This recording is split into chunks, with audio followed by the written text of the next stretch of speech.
A semi-truck toppled. Debris tossed into the sky. Fox 17 News in a code red after a tornado touches down. The threat that still remains.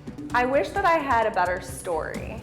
I wish that my city put its tornado victims at priority. A mid-state businesswoman put out of business for about 8 months after a tornado outbreak. The hurdles she is still facing. Setting the stage for the August primary, where these candidates stand as you head to the polls. Fox 17 News at 9 starts now. Middle Tennessee's only primetime news. This is Fox 17 News at 9, your Code Red station.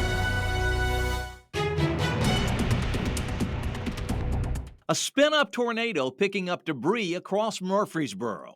The winds moving a semi-truck on the campus of MTSU. Cars trapped under trees nearby. Trees also toppled in nearby backyards. Well, Fox 17 News remains in a code red weather alert as the storm threat remains. Now another issue, the heat and the heat index tomorrow, and our code red chief meteorologist Katie Morgan here really tracking dual threats for us tonight. It's going to be a busy couple of days, and the first one we want to keep everyone aware of is going to be the storm threat overnight tonight into early tomorrow morning. So we'll start there. Strong thunderstorms will be possible with another complex potentially overnight tonight into tomorrow morning. Wind and rain, heavy rain will be the primary threats.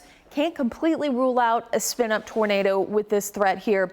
Most of this, though, will be wind damage, and that's a lot of what we saw even today in Murfreesboro, even though we did have video of the spin-up tornado that moved through. In addition to that, high heat is going to be something we are looking at not only for tomorrow, but for the next couple of days. So we take a look at tonight. This is our severe weather outlook. We have a couple of our counties in Kentucky in a level 2 out of 5 threat. Most of us in a level 1 out of 5. Again, damaging wind will be the primary threat, but because we are talking about an overnight event, this is something that we will want to make sure that you have those multiple ways to stay alert. There is a severe thunderstorm watch just north of us here. It does not include any of our counties yet.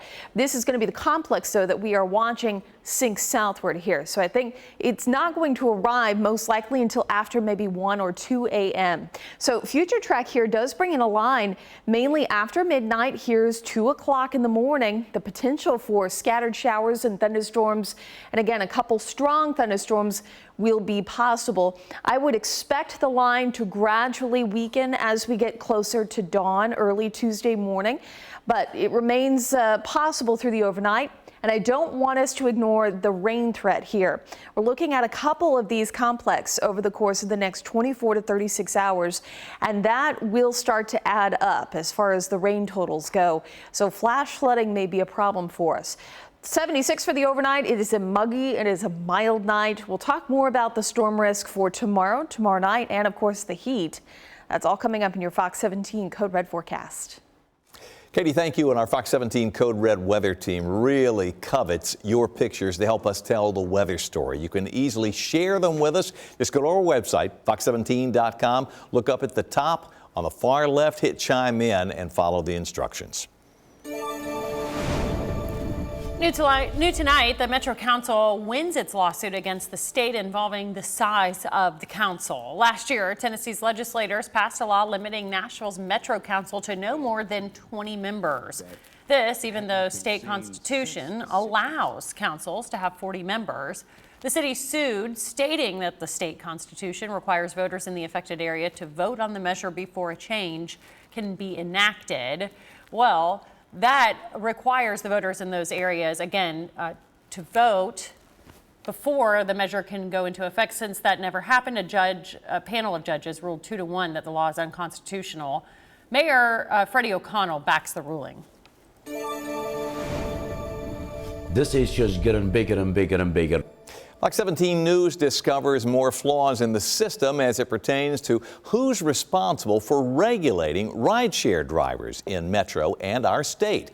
When we asked Metro and state leaders exactly which department is tasked with checking on licensing and insurance, we got the runaround. Fox 17 News' Caitlin Miller's been on this story for months now, live in Midtown with the latest, the things that she has uncovered. Caitlin? Yes, well, several taxi companies that we spoke with and even an attorney representing a lot of these companies say that taxi drivers are regulated by the TLC, but they explain that these rideshare drivers are regulated by the state. Now, today we reached out to several different departments at the state level to see who's responsible for this, but people keep pointing fingers. Several people in Nashville use Uber and Lyft to get around in addition to taxis. Fox 17 News has been relentlessly reporting on unlicensed taxis. And now we're discovering people are also posing as rideshare drivers. They just leave them door that opens and would have an electronic top light and electronic sign. Akram Hassan, owner of Music City and Checker Cab, says this is concerning with the increase in tourism. They don't know this is not legal cab. They don't know this person have an insurance or not. Hassan's two taxi companies are regulated by the city, but Hassan and his attorney Michael Rowan explain the state regulates rideshare drivers. Fox 17 News called the Tennessee Department of Revenue. They say they are not responsible for this. This is Caitlin with Fox 17. We then reached out to Tennessee Highway Patrol, but they explain they're responsible for criminal investigations and enforcement. Has the proper liability insurance. We were directed to call the Department of Commerce and Insurance, but their spokesperson told us over the phone and in an email that their department neither regulates nor licenses rideshare companies, nor provides insurance for rideshare companies and drivers.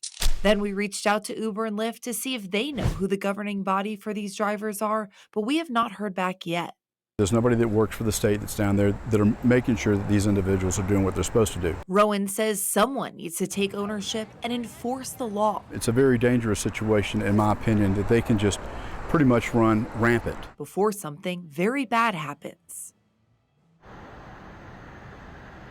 We will continue to reach out to see who is responsible for this, for both the safety of the people who live here and for those visiting Music City. Reporting live from Midtown, I'm Caitlin Miller, Fox 17 News, your Code Red station. Caitlin, thank you. This issue and concerns about rideshare companies is one that Fox 17 News has been following on your behalf for months. You can see all of our previous reporting by going to our website, fox17.com. When you get there, simply search rideshare regulations. And to help you catch up on the latest news 24 hours a day, 7 days a week, we post all of our newscasts and our stories on the Fox Nashville YouTube channel. We want to raise awareness about dangerous people who have a long history. In Operation Crime and Justice, more questions about bond in Nashville. The man accused of killing a Tennessee State University football player in a deadly hit and run only faced a $6,500 bond. An out-of-state warrant kept him behind bars. Fox 17 News' Karen Aguilar joining us live at the Downtown Detention Center with what she's found. Metro Police tell me the suspect turned himself in, but victim advocates tell me that it's not enough to not give him a high bond, especially with a criminal history like his. Chason Page lost his life because of a hit and run in East Nashville. His girlfriend previously told Fox 17 News in April he had pushed her out of the way of a speeding car, sacrificing himself. He pushed me out the way, and I think he got the blood of it all. That speeding car, police say, belonged to Arsenio Miller, a man with an extensive criminal history, mainly on drug charges. Victim advocate Verna Wyatt tells me letting reoffenders back out is a recipe for disaster. They're going to die of a drug overdose, or they're going to pick up another charge that puts them in prison for the rest of their life. On Thursday, Miller was booked into a Davidson County jail for charges related to that hit-and-run crash in April. They included 3 misdemeanors at $500 each and a felony, accident leaving scene involving death, where the bond was set at $5,000. Meaning, adding it all up, he would have been able to walk for only $650, a judicial magistrate setting the bond. It is frustrating, and I think the public is getting even more frustrated. Miller also had a fugitive warrant out of Orange County, Florida, according to a criminal court clerk. One bondsman, who wants to remain anonymous, tells me it raises the question of would he have been let out on such a low bond if it wasn't for that fugitive warrant, which he says is a completely different issue than what he was charged with here in Nashville. That guy, regardless of whether he had a warrant, he shouldn't have been out with his past record. The court tells me that bond is set by magistrates at their own discretion, and the law reads that it has to be for the safety of the public. In this case, victim advocates tell me that the bond that was set for Miller was not for the safety of the public, especially because he has a large criminal history. Reporting live in Nashville, Karen Aguilar, Fox 17 News, your Code Red station. I'm Dennis Ferrier. A single mom and business owner watched her whole life destroyed during the January 9th tornado. That was unbelievable. But so is the fact that almost 8 months later, she still can't reopen. The frustrating story of being a victim of a tornado long after it passes through. In politics tonight, we are now just days away from Tennessee's primary election. One of the hottest races out there is for the Republican nomination in the 5th District congressional race. Now, it features the incumbent first-term Congressman Andy Ogles against Metro Councilwoman Courtney Johnston. Fox 17 News' Kylie Walker shows us where these two stand on some of the important issues. On Thursday, people will be gathering at polling locations like this to get their votes in. Now, both Ogles and Johnston are passionate about securing the border as well as building a stronger economy. So today we asked them, what sets you apart? Five-year Metro Council member Courtney Johnston. She's tough on illegal immigration. And first-term U.S. Representative and former mayor of Murray County, Andy Ogles. And standing up for Tennessee values. Facing off in one of the top races in the state August primary election. Johnston, who has so far outraised Ogles, is backed by former Tennessee Governor Bill Haslam and 2 former U.S. senators. I think they are hungry, just like the rest of everyone else is hungry, to have someone that has a heart for public service, that wants to get the job done, that wants to be present in the district, that wants to do the work and not just have the title. Well, former President Donald Trump endorses Ogles yet again. I have been a fighter. I'm ranked the 4th most conservative member of Congress. I've passed more legislation out of the House of Representatives than any other freshman in history.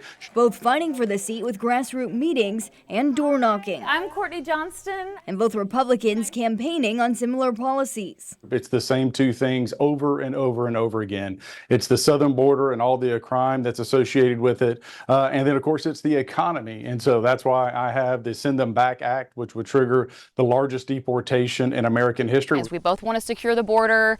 I have a finance background. Fiscal responsibility has always been one of my priorities, so we need to get to a balanced budget. But we also need to support the district, be present in the district. Johnston says she's ready for the challenge to jump from the city level to the federal level. And Ogles says his track record speaks for itself. That's why he says he's ready to keep his seat.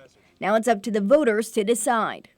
Remember, polls open at 7 a.m. They close by 7 p.m. on August 1st. This again is on Thursday. We will be watching this race very closely, and we'll have all updates on our social media platforms as well as on air. For now, reporting in Nashville, Kylie Walker, Fox 17 News, your Code Red station. Fox 17 plans to take you beyond the numbers on Thursday night, offering in-depth analysis of the primaries here on Fox 17 News at 9, as well as on our website, fox17.com. We will, by the way, start scrolling results from the elections at the bottom of your television screen once the polls close at 7.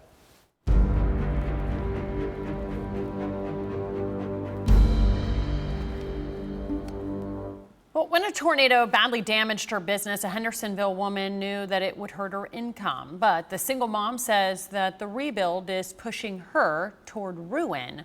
Fox 17 News' Dennis Ferrier investigates the slow, painful rebuild of the Lyric House of Beauty. Every day your business is closed, you're losing money. The tornado may have destroyed your building in 30 seconds, but months later, you're still suffering. Elise Lasasso built a house of beauty. A hair salon, an art gallery, clothing store, and event space. Her dream realized. But that December 9th, 2023 tornado not only damaged her Hendersonville business, it damaged that dream. Because the Lyric House of Beauty is still closed almost 8 months later. I thought to myself, 6 months will be the absolute worst case scenario. My property manager, I think, said 4 to 5 or 3 to 4, and I said 6 months. I can do some things in 6 months. I can hang on. Hanging on is a price. Lasasso's little dream on Main Street is a nightmare. Now all of a sudden, I have to look at my house every day like, am I going to be able to afford this tomorrow? How much longer am I going to be able to hold on? It feels very much like you did lose everything, but I don't think people have an easy time understanding how hard it is when a small business gets hit like this. Elise did try a temporary solution. She rented a space, but she ended up losing her entire staff, and the space was so limited she couldn't even do color. So I have really had a hard time maintaining my clients during this. Even having somewhere to do their hair has been a challenge. I've resorted to on-site beauty services again. I've been doing house calls. Even so, her business is down 80% and nothing has really gone her way. Lasasso says the contractor has been slow to get the renovations done. Worse, codes requires the 92-year-old building to be updated, including expensive electrical upgrades. And here's a real twist. Although NES can't hook up power until the electrical is upgraded, they still bill her right up to this month in this powerless building. But for them to keep charging me, and it's like a set amount every month, and they're telling me there's power at your location. I'm like, there's definitely no power here. We contacted NES. They quickly responded to us saying they made a mistake. Quote, NES reviewed the customer's account, and after discovering a process error, we issued a refund to resolve the issue. In addition, we have apologized to the customer for the error. We contacted codes in the city of Hendersonville. The city told us the contractor has not even requested an inspection, and the electrical contracting work has failed 2 inspections. The city said it has waived all fees because of the tornado, but the electrical wiring has to follow the 2017 NEC electrical code. It has all added up to one giant expensive delay. Lasasso didn't know what to expect. She'd never been a tornado victim, but now she realizes she's still a tornado victim. I wish that I had a better story. I wish that my city put its tornado victims at priority, and I don't think it has done that. The problem, of course, is that every day the business is closed, Lasasso is losing income, and the longer you hang on, the deeper the hole gets. I'm Dennis Ferrier, Fox 17 News, your Code Red station. In our Code Red Alert, as we continue to track the potential for storms overnight tonight and then again Tuesday afternoon and Tuesday evening, it's looking like. I'm calling it a parade of storms through Wednesday morning. We're in this pattern with what we say northwesterly flows. So the upper level storm tracks are coming in from the northwest, and this is the track, or train track, if you will, where a couple systems will march their way through the area. These kinds of systems are pretty notorious through the summer months, and they can sometimes bring us high winds along with pretty heavy rainfall. And as I mentioned too, the tornado threat, it's not zero. It's not higher than our wind threat, but as evident today, we can still get some of those spin-up tornadoes possible. So again, I expect another round of showers and storms to move through overnight, and then another one as we head through tomorrow evening, probably about this time, in fact. And then throughout the day, a few pop-ups with a stray storm or two could also be possible. So tomorrow's outlook, we have all of us in this level 1 out of 5 threat, where the corner of our northwestern counties are in that level 2 out of 5 threat. So let's walk you through future track as we head through the evening hours tonight and into the overnight hours. Overnight here, we go through, you can see showers and storms developing to our north, and we've been tracking a few of those thunderstorms ongoing in parts of Illinois and Indiana. That will march south as we go through the evening hours tonight, where I do expect showers and storms around. Now, these types of systems too are notorious for really giving models a hard time on placement and timing of these types of lines of storms. So I would say everyone needs to be weather aware as we go through the overnight tonight, as we expect showers and thunderstorms around. I'm going to be looking here as we go through the afternoon on Tuesday and into Tuesday evening, where the potential for more showers and storms will be around. So we could be running into some flooding risks as we get more into the evening hours going into tomorrow night, about 24 hours from now. Tuesday temperatures right around 86 at 10. We're up to about 96 by 2 where we don't have the rain. The heat is going to be a problem. So this is another side of the story that we have to make sure everyone's aware of. We have a heat advisory in effect for tomorrow. Heat index values, especially along and west of I-65, could be anywhere between 105, maybe 107 to 108 as we head through the afternoon. Notice here, this takes us through the afternoon hours and then continues as we head through Tuesday late afternoon and into the evening, still feeling like 100 to 105. The heat, unfortunately, isn't going anywhere for a few days. We'll talk how long it's expected to last, how close we could be to some record highs, and more on our storm chances for tomorrow. I'll walk you through future track again. The timing was a little off there, so we'll have a look at it again coming up. Katie, thank you. Grocery store heavyweights Kroger and Albertsons are planning to merge, and when they do, close 600 stores. Will a store near you here in the Mid-State be impacted? And weight loss drugs like Ozempic revealing that it could help with more than just diabetes. What other health issue that doctors say it can help with? In business news, Kroger and Albertsons mergers on hold right now, but once it gets through, waiting congressional approval, they plan to close some 600 stores. Now, Fox 17 News looked at the closure list. They found that no Kroger stores in either Tennessee or Kentucky are scheduled to be closed. If you're a customer, that's good news. Albertsons, by the way, doesn't have any stores in either one of our two states. The proposed merger, as I say, is awaiting federal approval.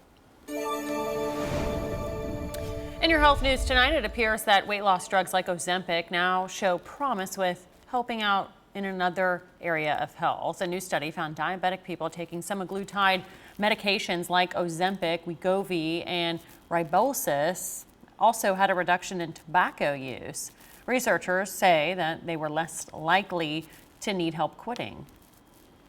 Back to school with a focus on safety, the improvements that are underway in Wilson County.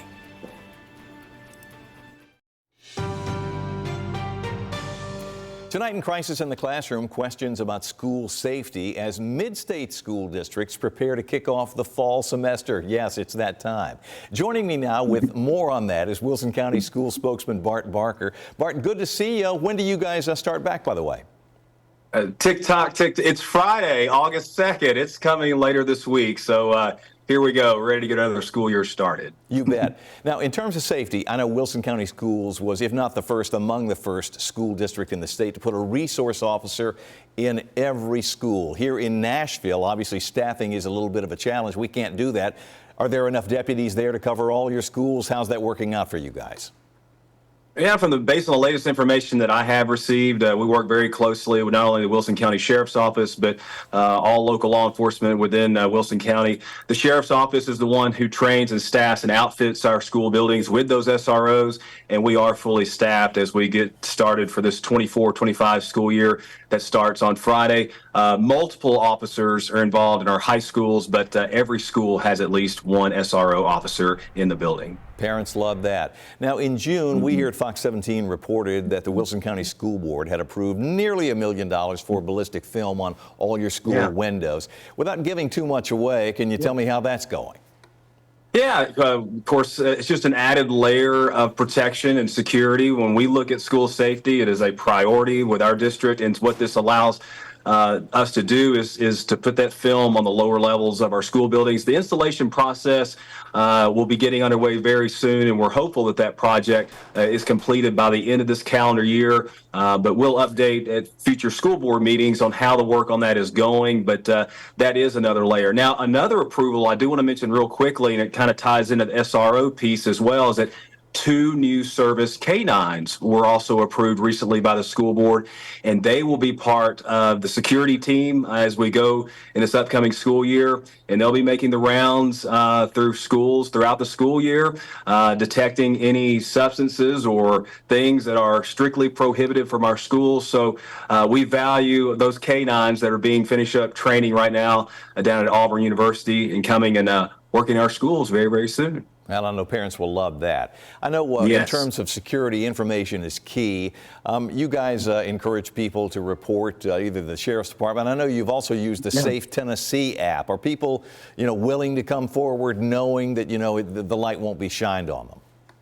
Yeah, I think that's the main thing. In talking with law enforcement representatives here, most notably the sheriff's office, there is traffic on that app that people have reported things in the past.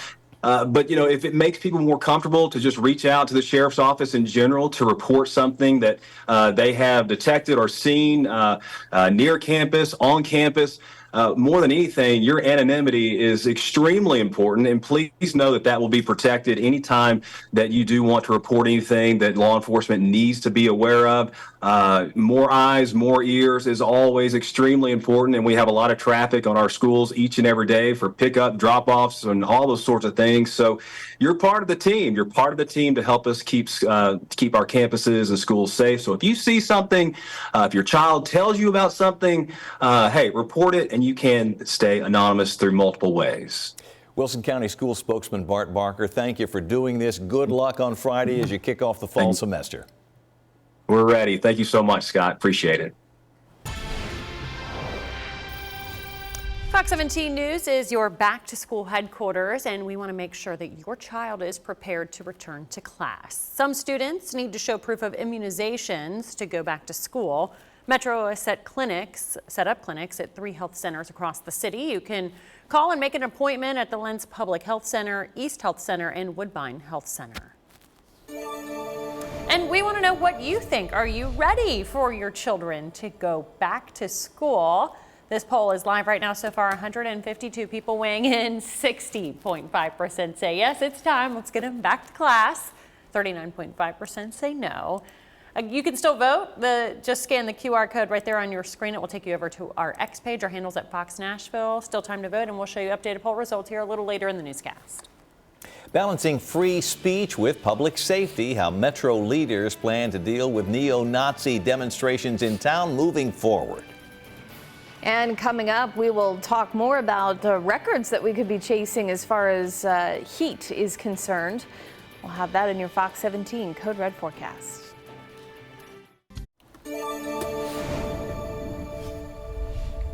Continuing coverage now on issues dealing with neo-Nazis who have been marching through the streets of Nashville since the first of the year. Well, members of one of the groups disrupted a Metro Council meeting earlier this month and targeted some young drummers performing on Broadway. Fox 17 News' Peyton Muse tonight to show us how city leaders plan to deal with these groups moving forward. For 2 weeks, this particular hate group took to the streets in Nashville. While free speech is protected, some say this group went too far. So the mayor says he's working to make some changes. Leaders in the Jewish community called for the city to enforce an ordinance which requires a permit for groups of 20 or more that plan to be on sidewalks must let the chief of police know 4 days prior to the planned date of a march. Metro Police confirmed these groups did not have a permit. We've reviewed troubling footage of an interaction between black youth downtown and one of these groups. None of their actions are acceptable, but their choice to target children is reprehensible. Mayor Freddie O'Connell says there needs to be recommendations, policy updates, and enforcement practices to policy changes. I asked the mayor what these policies changes could look like, and we're waiting to hear back. In studio, Peyton Muse, Fox 17 News, your Code Red station. Coming up, we'll talk more about the rainfall potential that we can expect as we head into the next couple of days. And growing opportunities, what's fueling the need for more TSA agents? And mystery crashes involving self-driving cars, the rising concern tonight. Total savings. Hurry in. This Fox 17 newscast is brought to you by Nissan. This Fox 17 newscast is sponsored by Zander Insurance.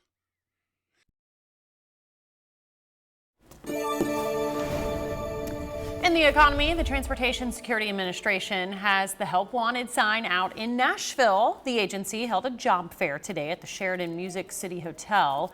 TSA says with all the growth at the Nashville International Airport, they need to recruit to keep up with passenger volume. Organizers say job fairs like this help speed things along. We can bring applicants in and put them through multiple steps of the TSO hiring process in one day. Starting pay at B&A for TSA agents is more than $22 an hour with the chance of a pay raise after 6 months. There's also a $2,000 a year sign-on bonus. Well, last summer, Spotlight on America, our team, reported on mystery accidents involving Tesla electric cars crashing into emergency vehicles while using the autopilot feature. As Fox 17 News' Angie Mareski shows us, concerns are now going far beyond Tesla. This body cam footage from the Fullerton Police Department in California shows an officer sprinting to get out of the way when a Tesla in autopilot mode came at him full speed, crashing into his cruiser, which was blocking traffic at an intersection. The Tesla never slowed down despite flashing lights and flares on the road. Last summer, Spotlight on America first reported on multiple dramatic crashes involving Teslas in autopilot, which were under a National Highway Safety Administration investigation. That 2-year probe ultimately examined nearly 1,000 crashes involving 29 fatalities since 2018. NHTSA pressured Tesla to issue a safety recall on autopilot, which the company did in December of 2023 in the form of a software update. But since then, NHTSA opened a new investigation in April, questioning whether the software update was sufficient after Tesla reported at least 20 more crashes. And now, NHTSA is also investigating Ford's Blue Cruise driver assist after multiple fatalities were reported while that system was in use. Tesla's safety report. Partially automated driving technology is often promoted as a way to make driving safer. But transportation safety experts say that's not yet clear. Your mission here is safety. Absolutely. David Kidd is a senior research scientist at the Insurance Institute for Highway Safety, known for its crash testing of vehicles to help advise safety standards. We have no evidence that automating parts of the driving task in consumer vehicles makes driving safer. IIHS tested 14 partially automated driver assist systems and rated them from poor to marginal, acceptable, or good. The reviews for overall safety were not encouraging. Only one vehicle got an acceptable, no vehicle got a good, and 2 got marginal. The standouts, Toyota and Lexus's teammate did the best, getting an acceptable, and among the worst, Tesla's Autopilot Model 3 with a poor rating. One of the biggest concerns with partially automated driving is drivers can become complacent and distracted, relying on them too much, leading to crashes like that one in North Carolina, nearly injuring 2 officers. The driver told police he was watching a movie on his cell phone. So bottom line, as a consumer, as a driver concerned about safety, am I better off having partial automated driving or not? For our recommendation is basically these systems are comfort and convenience. You just need to be aware that they're limited in capability. They could stop working at any time, so you always have to be ready. Don't take it for granted that they're going to replace you as the driver. For Spotlight on America, I'm Angie Mareski. Now, NHTSA, the NHTSA, declined our request for an on-camera interview, but they did send our Spotlight on America team a statement. It reads in part, they've opened multiple investigations and will continue to hold manufacturers accountable for any products that introduce an unreasonable risk to safety. All right, pretty active weather week this week, Katie. Yeah, and I want to go over the rain again, the rainfall potential here, because these rounds of convection, I don't want to get too nerdy, but we call them MCSs, and what that basically means is these are lines of storms that sort of parade across a boundary, and that's what we have going for us over the next 20, 40, maybe 36 hours, maybe even 48 hours. So I would say between now and Wednesday afternoon, we're looking at the potential for these rows of storms. So I want to walk you through tomorrow again. One, of course, possible overnight. This is midday through the afternoon hours. A lot of the showers and storms are going to be pretty isolated across the area, but we get into the afternoon and evening, you can see more of these thunderstorms starting to pop up here around 5 o'clock. All these will stem from Kentucky. rain. The problem with these systems is that timing and placement can often be difficult to forecast, even the models having a hard time with it. But it's looking like right now another one will be possible about this time tomorrow night as we head through Tuesday evening. And notice where this one places it, mainly along and east of I-65, at least this being the harder hit area. So if we continue to see these rows of storms over the same location here, areas east of I-65 may have flooding concerns as we continue to see these rounds of storms move through. Still, I think everyone needs to stay aware as we head, especially through the overnight tonight, with the first one set to arrive, I'd say after 2 a.m. So right now, between now and Wednesday, models again, a little difficult trying to pinpoint how much rainfall. So I want you to basically look at where the bullseye is at the moment. Anywhere between 1-3 inches, more than 3 inches definitely possible in isolated locations. But a lot of it looks to be along and east of I-65 for now. Could change with any shift that we see in those complexes that come through. But for now, it does look like more of the issue may be east of 65. All of us will be dealing with heat, dangerous heat throughout the week here. High tomorrow around 98 degrees. The heat index around 108, 109 for Wednesday and Thursday with a high near 100 and 98 for Friday with a 104 index. Then we start to see a bit of a break as we head towards the weekend with temperatures in the mid-90s. This is going to be near record territory. I think we will see some new records this week. For tomorrow, the record is 98. That one should stay intact with a 101 record. July 31st, record's 99. The record 99 on the 1st and the record 99 on the 2nd. So I think the 31st, 1st, and 2nd could be possible that we see some record highs here.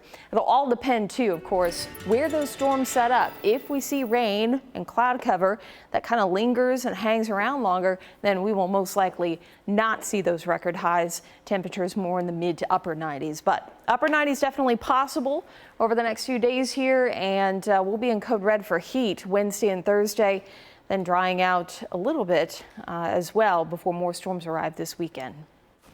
Thank you.